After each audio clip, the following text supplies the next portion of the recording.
Hello and welcome to another fantastic episode of the Tap Often podcast. I'm your host, Alex, and with me, as always, is my lovely friend, BJ. BJ, how you doing? Man, Alex, I'm feeling great. How are you? I'm doing well. I got a cup of coffee here on this beautiful Easter morning. Oh my gosh, man, it's gorgeous. It was 63 degrees today when I went outside to go to the car to lift weights, because that's what you do on a Sunday morning. Yep, that's what we all do. Lift weights. Did you do any Easter egg hunting with your... No, don't celebrate Easter, brother. Yeah. I haven't really celebrated it since my grandmother passed away, which is kind of a... Grandmas are always like responsible for all the cool stuff. Well, she would make this fantastic mac and cheese back in the day, and... Like baked? Yes. Baked mac and cheese? Nice. Classic grandma level stuff right there.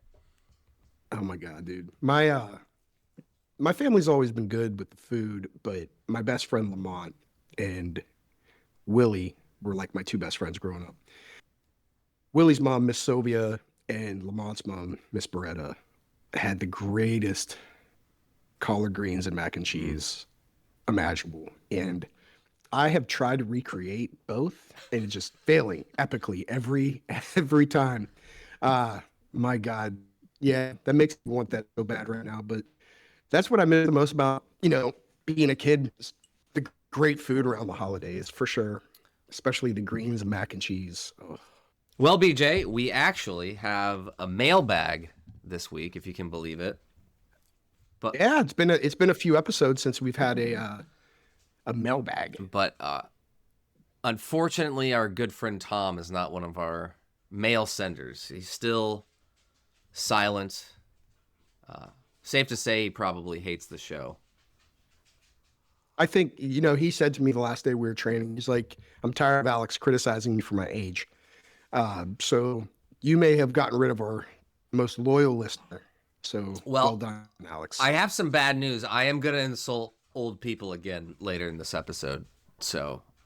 Okay. But our first... In true Alex fashion. Our first piece of mail in true Alex fashion comes from a dear friend of the show, Chris, training partner of mine. And he had some comments about your thoughts on grip strength. And he says yes, the following. I tend to work around grips because I don't feel I have it in a meaningful way in comparison to other people. I find it to be the first thing that gets exhausted. Not saying it isn't important, just that it's not as reliable. I give up grips often for better grips that are generally reinforced by stronger body components. The grip fight is wildly important. I think what feels strong is just good positioning and thoughtful grip fighting. Well, I find that fascinating on two fronts. One, Chris is a carpenter and has a great grip. Yes. Maybe his problem is he's gripping too much. And he's exhausted by the time he gets to jiu-jitsu. No, I think obviously more structure, more support will enhance your ability to have a grip or be in any type of position where you have to be holding something, right? With that said, though, too, if your grip is failing you, that's probably a sign that your grip needs to be improved. Mm-hmm. I think we overcomplicate things a lot. But it's also, there's different ways to grip. Is it a dynamic grip? Is it isometric, like a crushing grip where you're holding on? And you have to train all those modalities. But I think it's always a sign that if your grip is failing you, it's probably not strong enough. And then you have to unpack, why is it not strong enough? Maybe you're using your hands all day doing woodworking and cabinetry. Maybe you're just a little bit tired at that point. Or maybe you don't work it enough. So I think everybody's a little bit different. You just have to figure out what is the root cause for why it's a weakness. But grips in every capacity are going to matter. I just think it's that simple. Being able to do it dynamically, holding on tightly for a long period of time, you need to train all those modalities. But you should always abandon a bad grip for a better connection. I think that's pretty clear. And that also fits his style. He's someone who likes to move a lot. Mm-hmm. Yeah, I would also add, though, change positions. In gi, holding on to a grip for dear life is a good way to destroy your fingers. So also should be cognizant of Yeah. if someone's about to put all of their strength in breaking that grip, you might want to let go and get something else. Because Yeah. if you, I don't know if you've ever seen Yeah. like Reestablish a new. a judoka's hands. I mean, sometimes those things are very knobby. Yeah. It's like a Chuck Bednarik, the football player, for those out there. Oh wow, Google those hands. wow. Hey guys, another football reference from the '70s from BJ here.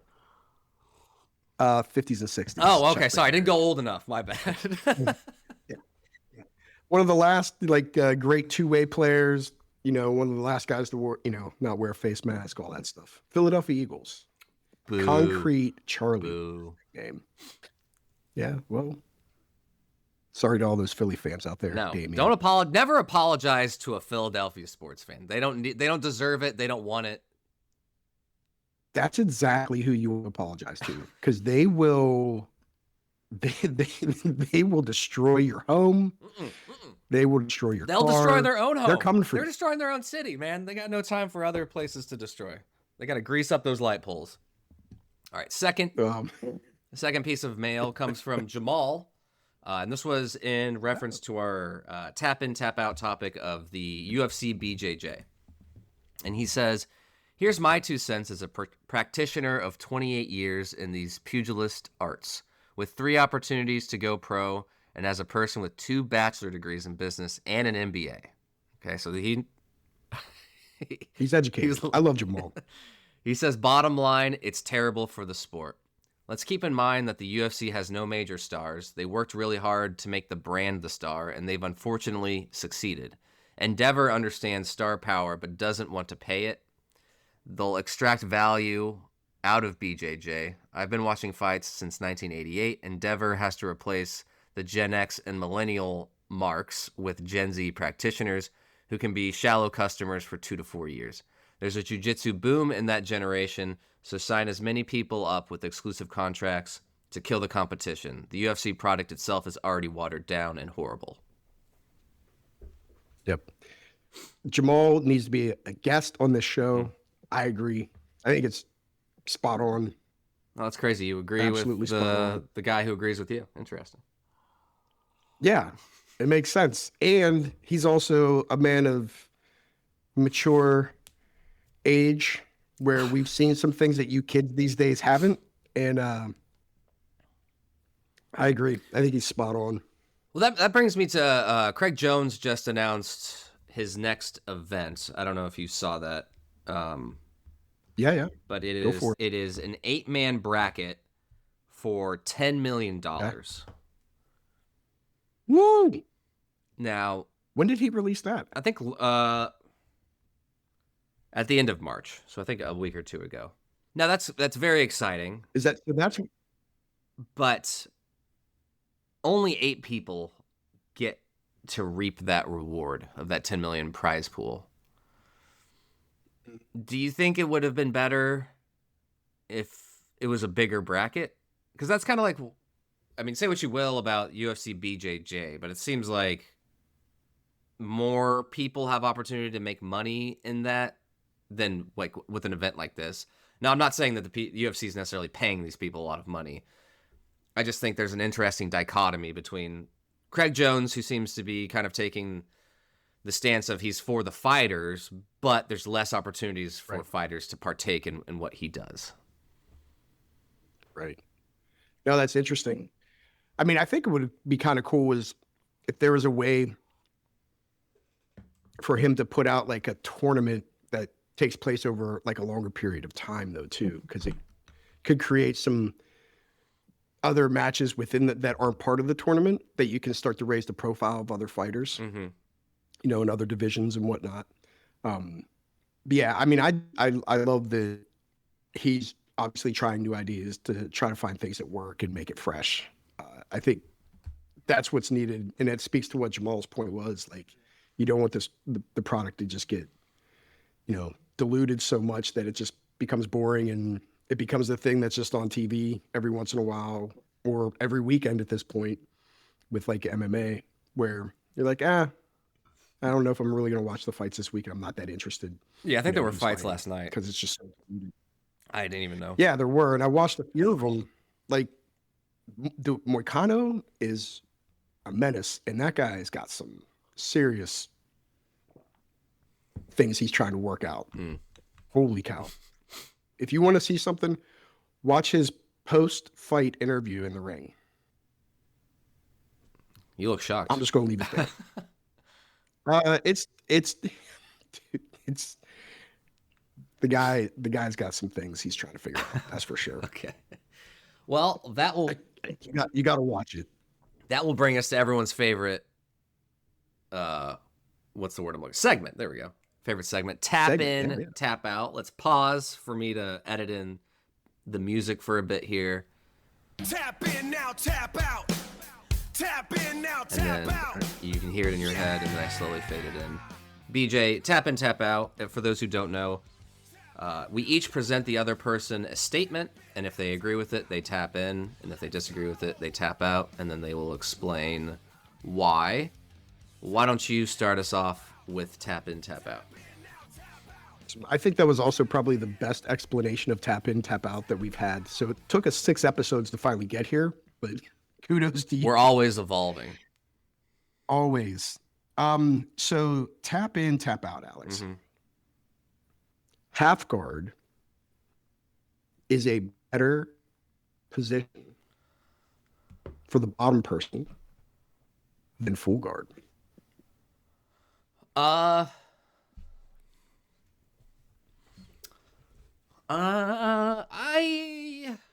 gonna tap in. Okay. And my reasoning is I think from half guard you have more opportunities to do stuff. I think closed guard you are generally limited to upper body attacks for the most part. I know you can open up your guard and go for like a K guard entry, but I feel like from half guard you have easier access to leg attacks as well as being able to attack the upper body. Yeah, I dig it. I agree. And I also, I think too, it's just, you can be more offensive. It can lead you, because you're going to open up, like the guard's going to open up anyway, which will lead to more options, more opportunities. Yeah, I think the half guard in whatever variant that looks like is a great place to really develop your skills in a lot of other areas. I just feel like everybody loves the guard, especially like traditional like guard players, like close guard. I just think it's super limited in what you can do. And you have to open it up. Do you think, we talked about the old guard being more into the closed guard. Do you think that's more of a function of them being more gi focused? I think it's definitely like more a function of being gi focused for sure.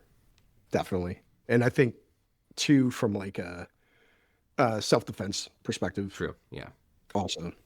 Yeah. Pulling half guard in a street fight. Not a good idea. Half guard's definitely beneficial if you're on top in a street fight or a fight in general. Now, that being said, I definitely do feel more comfortable in closed guard, but I think that's mainly a function of also the person in the guard they have to get out of closed guard for the most part. Whereas I think in half guard, the guy on top can kind of do more stuff while in the half guard, and it's easier for them to kind of get out of it. And there's a lot of for sure. There's a lot of ways they can manipulate you from the half guard. Yeah. But also to the point of why UFC BJJ is super boring is that there's a lot of people in the half guard that can't pass the half guard. To advance. Yep. All right, now this tap in, tap out, I understand. I want to preface it saying I don't necessarily agree with the statement I'm about to say, okay? But it came to me in the car, and I've been thinking a lot about it, and I'm curious about your thoughts on it. Your statement is, Macho Man Randy Savage is overrated. Yes. Wow. Okay. Yes. Go for it. Not even a debate. Wow. Yeah. Super overrated. The character was ridiculous. It was awesome for the time, right? Like it was captivating, like all those things. But like in terms of like, he was a great example of that. Like he had some good moves. He could move. Like he was a great athlete. the elbow, all that stuff. There were some great signature moves on him, and he could sell, and he could keep the match engaged. But I don't know. I never was like a big Macho Man fan. Like, I found him a little bit annoying, to be honest with you. Even as a kid, like I wasn't as like enthralled with the Macho Man as or even like the Ultimate Warrior. Like I wasn't like a super Ultimate Warrior fan, right? Like, I loved guys like the Road Warriors and Junkyard Dog, Coco Beware, even. No way. No one was a Coco Beware fan. Coco Beware was not even a fan of Coco Beware. But yeah, like I liked more like the guys who just went in and just did the work and like just crushed people. Like that's what I enjoyed.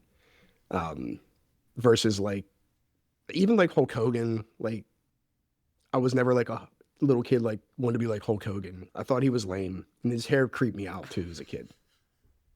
Totally creepy. And he is creepy. Yeah. Was.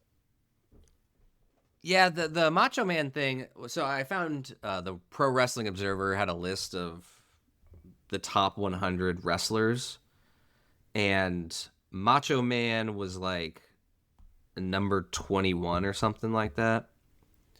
Okay. And I was thinking about him, and he's a very iconic person. The voice, the look, the promos Miss that Elizabeth. he would cut. But I was thinking like, to me, he seems like a really good mid-card wrestler that was sometimes used in the main event. But you can't really point to that many storylines or main events like where he was the draw. Because his biggest story arc was the Mega Powers with Hogan and then them breaking up. But that was like a Hogan focused thing. That was still Hogan driven. And when people talk about Macho Man's greatest match, they always talk about WrestleMania 3 against Ricky Steamboat, but that's a mid-card match, right? It is. And Steamboat carried everybody who Steamboat was ever in a match with. He carried. And Macho Man was ranked above Steamboat in that list. Which is wow. And I think that's because of the gimmick. It definitely is carried by the gimmick. And while the gimmick is iconic, I was thinking about it. I was like, I really don't think he was selling tickets with that gimmick, as fun as it was. Right. It was what it was. I think that's a great analysis of it. Like mid-card guy, for sure. For sure. Like Goldberg to me was like probably my favorite wrestler. Like individual. Because you look exactly it was definitely like him. the road. I wish. But like he come out and he'd wrestle for literally like 18 seconds. But everybody went to the show to see that 18 seconds. Yeah. Like didn't matter who else was on the card. You went for the 18 seconds of watching him spear somebody, jackhammer somebody, and flex his traps. I do think that Goldberg lost his drawing power when the streak was broken, though. I don't think he was not bigger than the streak, unfortunately. No, he should have never lost. I mean, it's just that simple.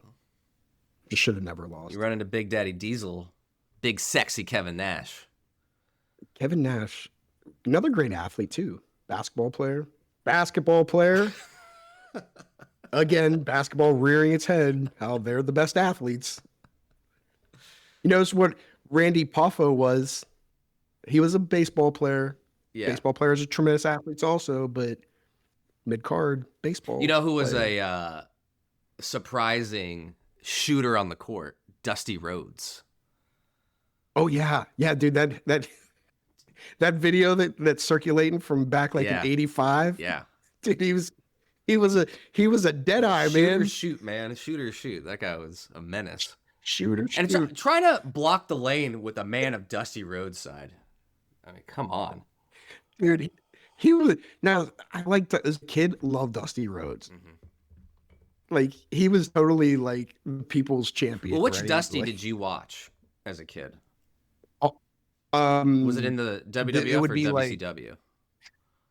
WCW, and it would even be before that, like when it was like in the Mid-South or wherever he was. Mid-South, yeah. We would get that like TBS. They would be on TBS. Okay. God, man, he was a ridiculous athlete. I mean, when you look at that body, Yeah.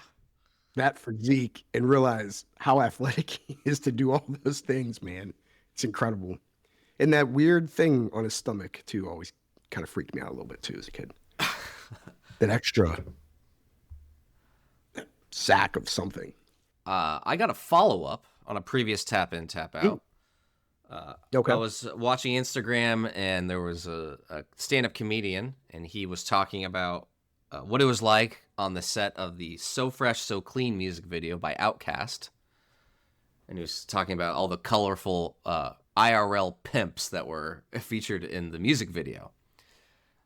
So I was like, I haven't heard So Fresh, So Clean in a long time. Let me give it a listen, and maybe I can appreciate Outkast. Oh, no. And yeah, not a fan of that song. It's carried entirely by the chorus. The verses are no good. They're just kind of like. Again, I don't think it's one of their best songs ever. Okay, well, I'm slowly going through. I'm gonna listen to a little bit of Outkast over time. Okay. I'm gonna have to like give you specific ones to listen to. Okay. Yeah, because this you're listening to literally like pop radio's interpretation of great Outkast. These are songs I have heard before. Now I think I've heard "Bombs Over Baghdad" before. I think it's a very catchy song. It's a great. Oh, it's great. Yeah, it's a great song. Yeah, it is what it is. It's just a great song. But yeah, man. We'll park this. I'm gonna give you some homework. I just want everyone to know I'm not being close-minded about Outkast. I want to give them a shot. Okay, I'm just. That's fair. I mean, it's fair. Okay, now we're gonna go to a brand new segment we're calling Double Vision, where BJ and I are gonna highlight stuff that we've seen that we're recommending our listeners see. Hence the name Double Vision, because there's two of us. Double and there's a visual thing to it. Now, this is my segment idea, so I'm going to start on this. Please do. So I got a few things I think people should check out. The first was the UFC Fight Night from March 28th. Check out that Alexa Grasso match against Macy Barber. For those who hadn't seen it, she clipped Barber, and Barber went down, but she still wasn't fully out, and then Grasso immediately transitioned to a rear naked choke, and Barber was out for a very long time. But the fight IQ and quick reactions of Grasso was very impressive to immediately lock in the rear naked choke without any hesitation. Yeah. And that was a disturbing visual, man. Yeah. Barber was gone. Yeah. I mean, the tongue hanging out. Mm-hmm. And she was down on the mats for like 10 minutes or something. Yeah. Well, it was funny too, because like the announcers, like, she should be getting up. It's like she was concussed and like unconscious. You can be catatonic in a catatonic state when you have head trauma. And then like, and it shows me like how dumb people are. Like, yeah, she's just not laying there to like marinate in being beat. Yeah. Like she was clearly in a catatonic Yeah, the state. eyes were glazed and she was, wasn't looking at anything. She wasn't even nothing at all. She should be getting up. Okay, dumb. You get knocked out and then have the blood supply taken away from your brain. Yeah. Yep. I don't care if it's DC world champion saying that. I don't care who it is. Like, get some awareness, dude. Get some awareness. Yeah. And then another thing to highlight was the most recent UFC BJJ, number 7. Mm-hmm. This one was actually good, unlike number 6, which was a snoozer. If you say so. Well, I've only seen a few matches, but the main event of Tackett versus Rocha I thought was really good. I was kind of skeptical because Rocha is so old, but he hung in there. Mm-hmm. And I mean, Tackett was in the driver's seat for most of that fight, but Rocha's ability to be offensive and attack off his back and stay active was very impressive. Yeah. He's so tough, man. His hands are giant. I mean, at one point he had his hand wrapped around Tackett's neck like Homer Simpson. It was pretty crazy. Touching fingers in the back. Yeah. And I think it's a fun match. And then another match that Chris, who sent the mailbag earlier, the Adele Fornerino match has a really cool knee bar entry that I recommend people check out. Okay. Yeah, she's a beast. She's incredible, man. She doesn't get enough love and respect for how she is. Sure. My double vision rec is to follow on Instagram if you don't already. His name's Alex Sterner. He's a strength and conditioning coach, and he runs Electrum Performance. The phone has worked for, I don't know, he's become more and more popular over the course of the last year. It's probably been a couple of years. Puts out great content, and he doesn't get caught up in all the gimmicks. It's really about the work and doing great fundamental movements, exercises to enhance your skill. And I think like in this day and age, people get way too caught up in like these flashy new, sports specific modalities and all this stuff. And they forget like the foundation of strength training to serve you on the mats versus just using a weight room as another place to do mat work. But yeah, definitely, if you don't follow him already, he puts out some great information for sure. Definitely recommend giving that guy a follow. Cool. That's going to lead us to our main topic today. We're doing our personal not Mount Rushmores, BJ. Mount Tapmore. Mount Tapmore. For MMA. And this is a personal list. I don't know how you went about creating this list, BJ, but I did not want to do the boring 40-year-old guy who used to wear tap-out shirts and is like, the greatest are or affliction. GSP, Anderson Silva, Horace Gracie. No, that's boring. I don't care. And plus, I don't know if I might anger a lot of people. Anderson Silva is overrated, but we can talk about that later. Yep. I agree on that. BJ, why don't you start us off? Who is your first person featured on your Mount Tapmore? Yeah, nice. So I kind of look at it from the perspective of the person filling specific seats on the current Mount Rushmore. So like, you have like George Washington, the founder. You have Thomas Jefferson, who is the expansionist, expanding our country with the Louisiana Purchase. And then Theodore Roosevelt being the person who really was about like developing our land. And then the person who's preserving like the morals and the values of, at least that's the interpretation of our country. And what they stood for. So I kind of looked at it from like those lenses. First, when I look at like the founders, the Horace Gracie, right? He won, the first couple. I'm not going to dive in to be like, he is like the founder of, modern day MMA. There's some other people, but I'm going to go out on a limb here and say, I think the first real face of the UFC though, was this amazing catch wrestler who went on to have a amazing career in the wrestling industry. I'm going to go with Ken Shamrock because he was really like the real first star face of MMA in modern day. So I'm going to go, my founder would be Ken Shamrock. Interesting. That's going to be very interesting with my pick. My picks were not as symbolic as yours are, but I did want to include someone who I thought represented the early days of MMA. And we'll talk more about Ken Shamrock after I tell you my picks. I think they go hand in hand. Tim Silva? No. So I had this dumb idea that I was going to watch every UFC pay-per-view in order at one point in my life. But once it was like 3 main events featuring Tim Sylvia, I was like, I can't watch any more of this.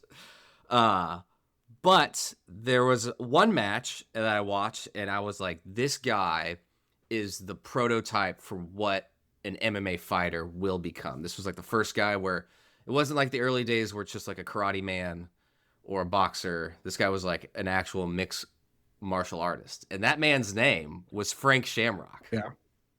Oh, little brother. Now, I didn't realize this. They're not biologically related. No, but they they're look not. almost identical.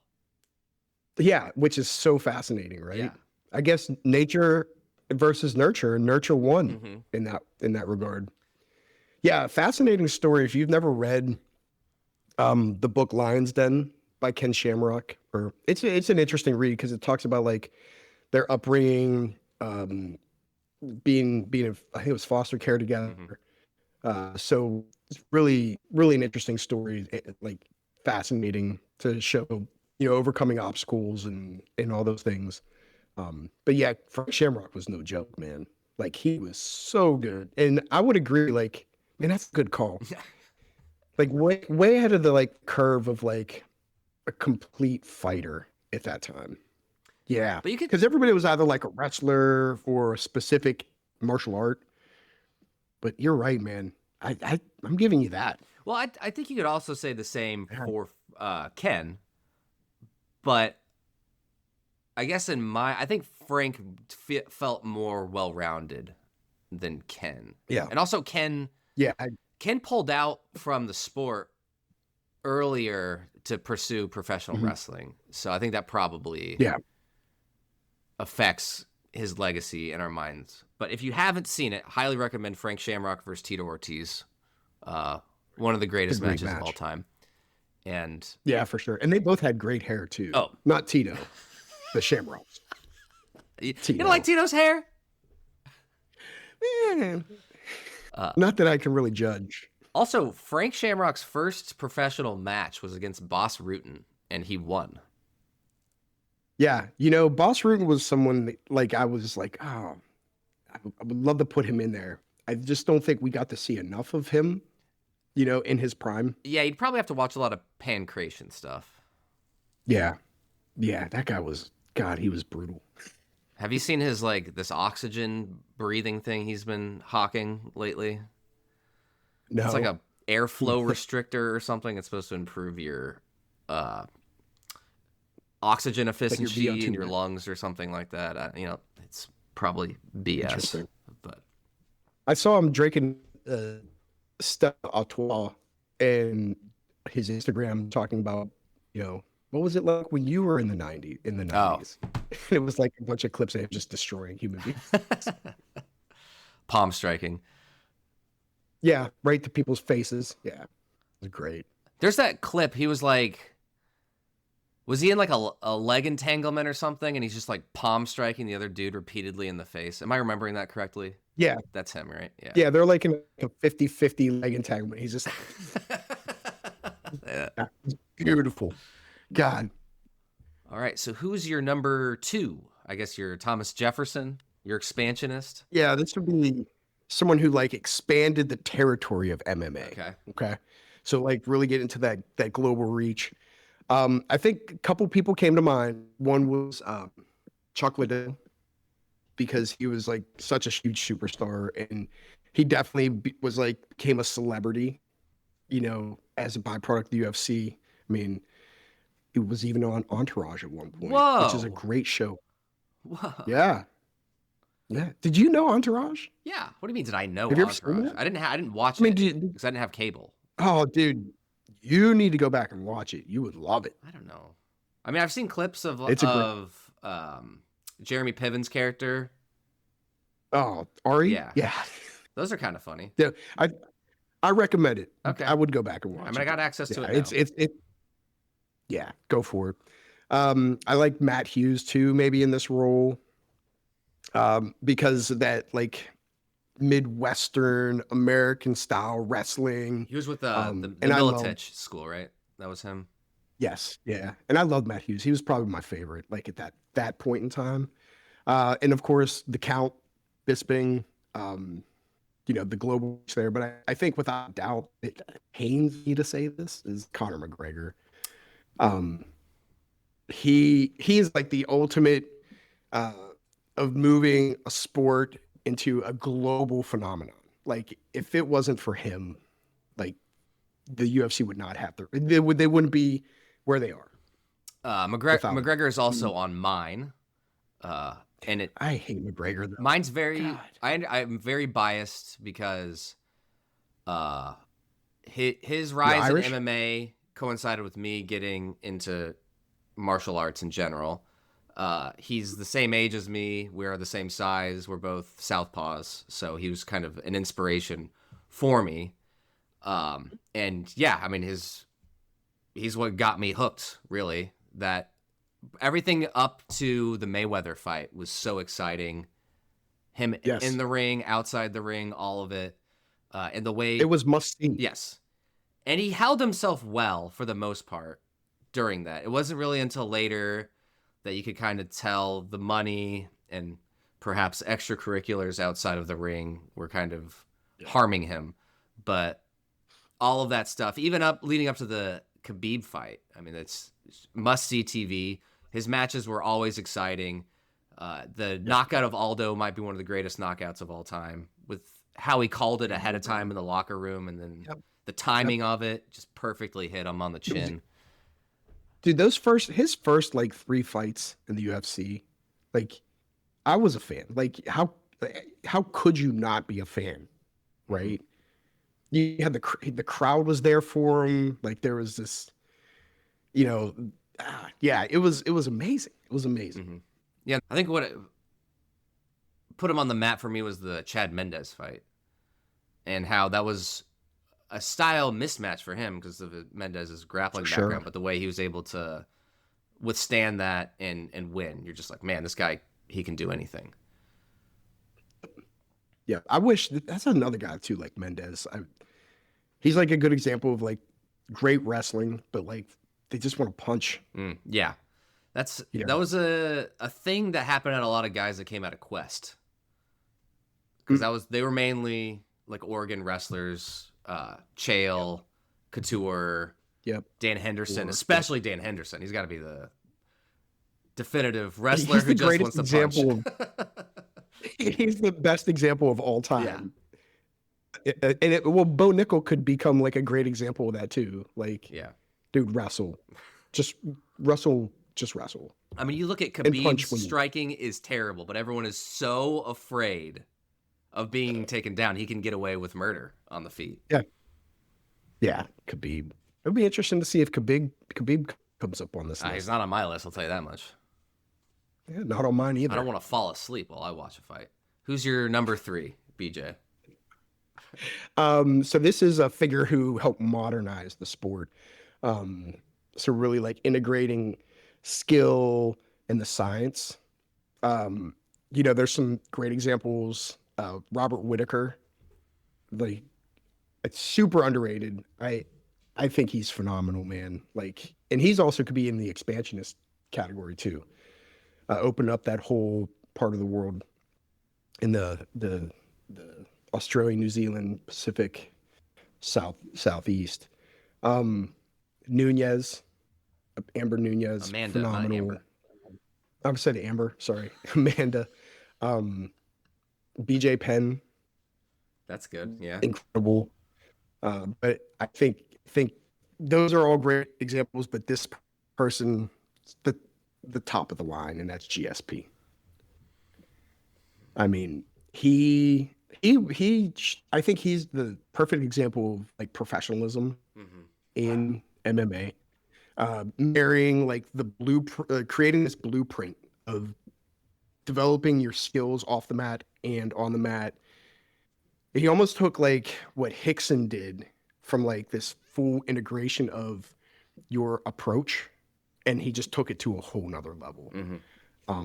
The way he trained, the way he still trains, does some weird stuff that I don't know if everybody can do. He promotes as like, this is great for you, yeah, but like you'll have to be able to do those things too. Devote like your life to learning how to do backflips. But yeah, I think he's like the greatest example of a professional in MMA. Yeah. Taking it serious. all the way around. And hard to deny his body of work. You know, he lost that first fight against Matt Hughes and came back better than ever. Better than ever. He got, I would say, embarrassed by Matt Serra in that loss. You know, that was a fight he was supposed to win, but took it in stride. Came back, and then went out on top, and then came back and went out on top again, beating Bisping in a very odd match. Yep. And that's the hardest thing to do, right? Like you said, like he was humiliated losing to Serra. Mm-hmm. Like it's if he chose to look at it that way. And I think that's what made him so remarkable was like he put in a lot of effort with his mental performance, with mindset, like all those things. His mental performance coach, Brian Kane, is like top of the line, amazing at what he does. So I think it just shows like how you look at your wins and your losses just the same, right? It's about come back to the drawing board, stay focused on what your job is and what your priorities are, and get better. You know, address your weaknesses. And GSP for sure. And also, I think and he had some boring matches too, bro. Like, yeah, that comes with he fought the way he needed to fight to win. Yeah, you run into that with people that are very wrestling heavy. You know, you get a lot of kind of lay and pray stuff. But another thing I want to highlight about GSP is the team that was supporting him. You know, Danaher, he was like Danaher's first big guy. Yep. Also, Faraz Sahabi was in his corner. And I think his striking coaches were the guys in Albuquerque that ended up coaching Jones. Drawing a blank on their names. Jackson? Yeah, Jackson Wink. I believe he had them in his corner. Who they were very good at the time. I don't know what happened with them, but at the time, at the time they were like the best. I think Jackson Wink. An issue was there was conflict with Jackson and Wink that I think occurred after John Jones's prime, and which is why they haven't really produced much since. But GSP's team was fantastic. Yep, and the other aspects too, like his mental performance coach Brian Kane, the type of training that he did outside. He did a lot of like the like Marv Marinovich style training, like on CNS heavy training, to maximize that versus like traditional barbell movements, but getting more into like building the overall system of an athlete. He took it super serious, man. He was phenomenal. All right, that leads me to my number 3. Okay. Who I think is the greatest women's MMA fighter of all time, and that is the Boogie Woman, Joanna Jędrzejczyk. So awesome. That's a great pick. Never a boring fight. Also, another fighter like GSP who took losing in stride, never let it affect her. And I was thinking about Joanna and another person some might consider the greatest women's MMA fighter, Ronda Rousey. And Ronda always portrayed herself as a badass and talked about, BJ doesn't let me curse, but a do nothing B word. And Joanna is everything Ronda Rousey wanted to portray herself as. Joanna was a badass. She stayed active, incredible striking, ahead of her time, I think, in the strawweight division, and put the strawweight division on the map, really. I think prior to her getting the belt, there wasn't a lot going on with that. The first champion was the Cookie Monster, Esparza. Yeah, and Joanna Carlos Esparza put belt to ass on her and then carried that division until, Wei Li came in and took the torch, and rightfully so. But Joanna took those losses awesome. And even their first fight, another fantastic fight to check out if you haven't seen it. Yeah, no, absolutely. And I'm kind of bummed, to be honest with you, because she was my 4th pick. So I'm going to switch gears. But yeah, like I think she's like an amazing example, not like professionalism and all those things, like taking it super serious. And you listen to her interview, you listen to like all those things. Like she just seems so awesome and like with it and intelligent. And she's clearly a hammer. Mm-hmm. And then, the hematoma forehead took some shots. Jeez. Like talk about like long-term dominance right? And grit and toughness, but had a humility about her at the same time. Yeah, I can't. I think she's the best female fighter that there's ever been. Everybody loves, Nunez, and rightfully so. She's amazing, but I think if there was like an alley fight, I would want Jędrzejczyk in there. I give Joanna the I'd say she's better than Amanda only because I think Joanna had harder competition than Nunes. Yeah, because I think bantamweight and then whatever Cyborg's division was. I mean, that's pretty bleak. What was Cyborg's division? Well, 190. Whatever Kayla Harrison is. I guess, yeah. Joanna definitely had more stiff competition. Yeah, for sure. Yeah, big fan. Love her. Love her. All right, well. And I love watching, like, her getting all her, as the cool kids say, flowers. Mm-hmm. Like, now, like, she's getting all the credit and all the hype that she deserves, man. I don't think there's a woman who deserves more than her. I don't even think there's a woman or a man who deserves more than her. Doesn't matter. She's top shelf. And amazing stare downs, if you ever at the weigh-ins. And one thing, and this is going to be a part of my fourth pick. I'm a little sneak preview. Okay. I love when fighters. Yeah, we can go to that fourth. We can go to that fourth. I love it when fighters do something fun. When Buffer calls their name and Joanna has the spin and the point in the air. I think that's always sick. Yep. Yeah, it's very like Mortal Kombat. Oh yeah, right. It's got a bit of that pro wrestling flair in it that I appreciate. Yep. But Joy, like she really likes to fight. Like you can see it. She loved the moment. Yeah. Yeah. Well, you said you were switching gears since I stole your fourth. Yeah. So again, this is like someone who had long-term dominance, grit. I think Silva, he was amazing. Which Silva? There's a lot of Silvas. Khabib, Anderson Silva. Khabib, obviously, a lot of dominance. John Jones, even though he has one loss. He was almost on mine. Wink, wink. But I don't think, and he defended his title like across like multiple generations of challengers too, right? Like I think we forget how long John Jones has fought. He's been at this for a long time. Why didn't? But it's not him. Oh. Okay. No, not my pick. Okay.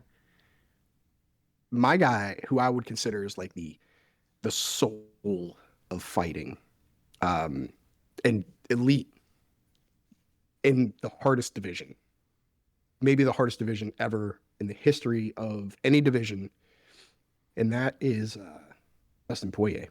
Wow, the diamond. I love him. Interesting. He is like a professional. He fights. He fought everybody. He didn't always win. He didn't always lose. He definitely won a lot more than he lost. But I don't think there's anyone who has laid it all out on the ring in the ring as often and as like willfully. Yeah, he didn't duck anybody. Yeah, he was a nobody. He would fight anybody, and I remember in Whiteville when that first came out, like I don't know, probably 20 years ago at this point, when he was just like a 17-year-old kid. You ever see the documentary? Mm-hmm. Oh, it's awesome, man. But it's just like I remember seeing that and be like, this kid's tough, man, and to see what he became, hot sauce king. It's really, I love Dustin Poirier. I do, man. I think he's outstanding. I think he embodies what you want a fighter to be. For sure. Yeah. All right, that leads me to my fourth one. Who's your four? TJ Dillashaw is probably my favorite fighter of all time. No. I think he's really extremely underrated. Wow. Wow. I'm absolutely shocked that you said him. Yeah. Now listen, I get it. He popped for EPO, but who of us hasn't? Well, so did you, but that's okay. So did your thighs, but you know.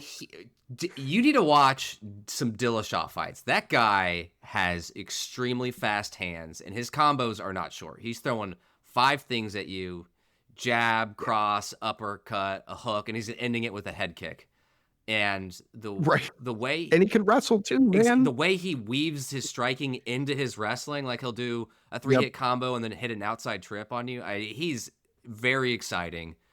He was pretty dominant for his run.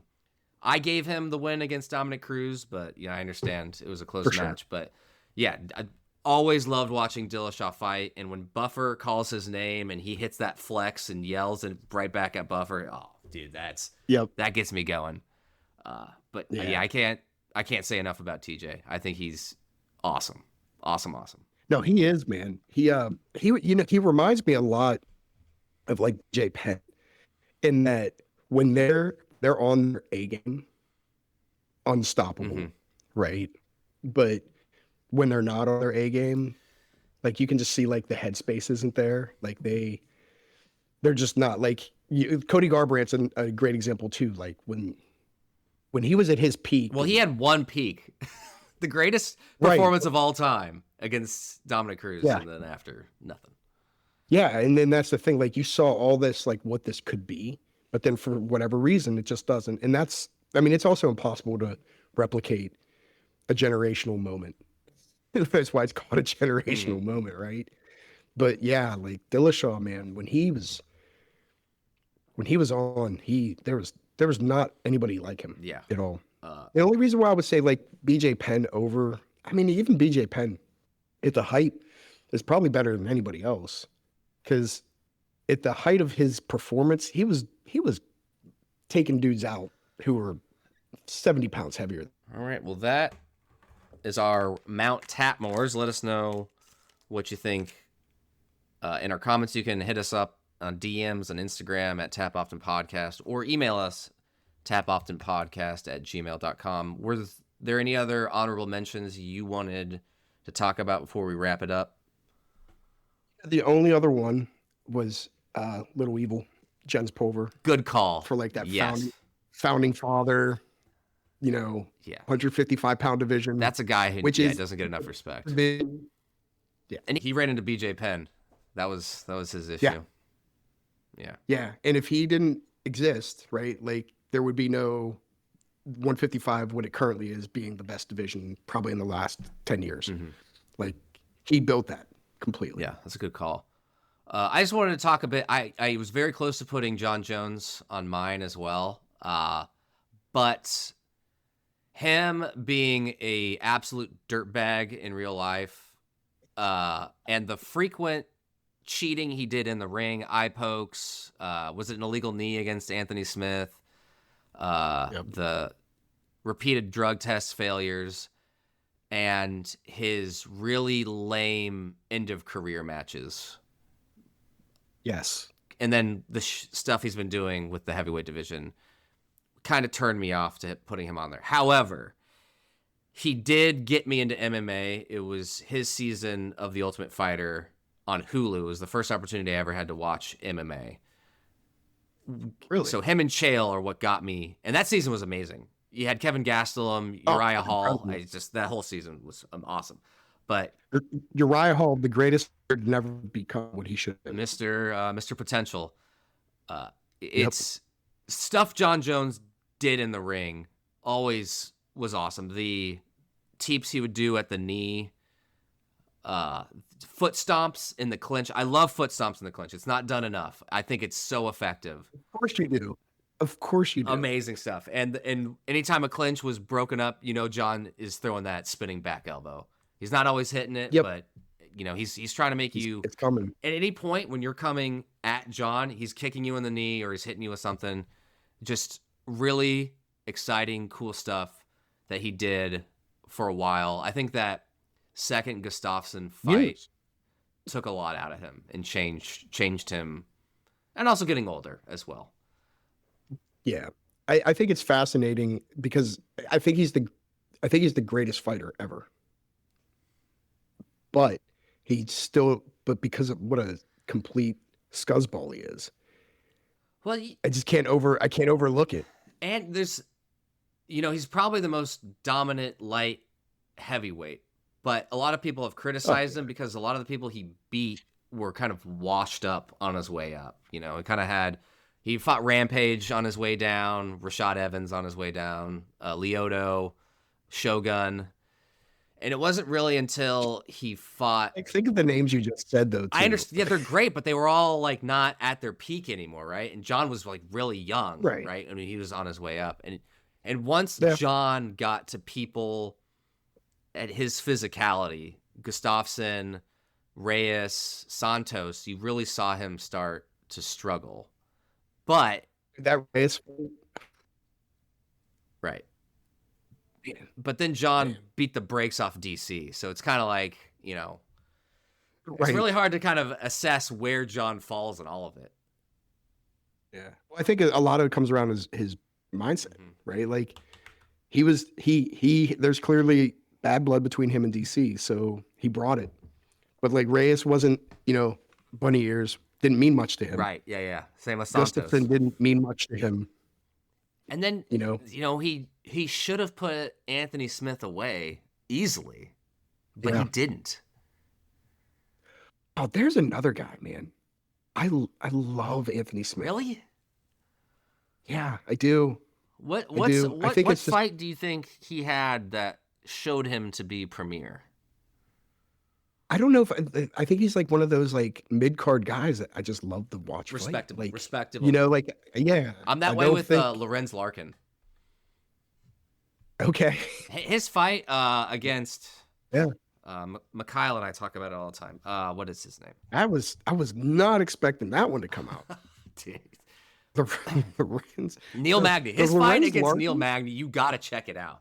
If you're a fan of John Jones teeping people in the knee, you got to watch that fight. It's an amazing performance from Lorenz. I have not watched that. I will watch that. Yeah, I don't expect anyone to have seen that fight, but it's no one knows that, maybe except you and Mikhail. Well, the thing about it is after that fight, he went to Bellator, and then no one watches Bellator. So yeah, but yeah, that's true. Yeah. How about Fedor didn't even make this list? Didn't even bring him Fedor up is in the discussion.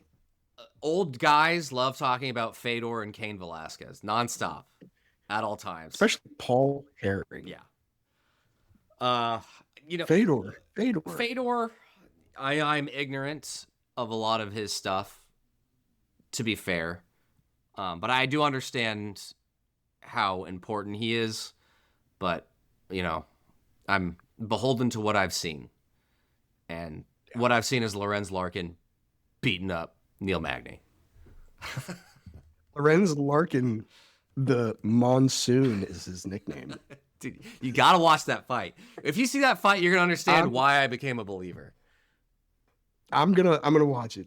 While I'm doing laundry today, I'm gonna watch it. Well, if you have anything else to add, we can end it here, sir. That's all I got, man. That's all I got. All right. Well, thank you for listening to another fantastic episode of the Tap Often podcast. My name is Alex. Your name is... It doesn't matter what your name is. We'll catch you next time.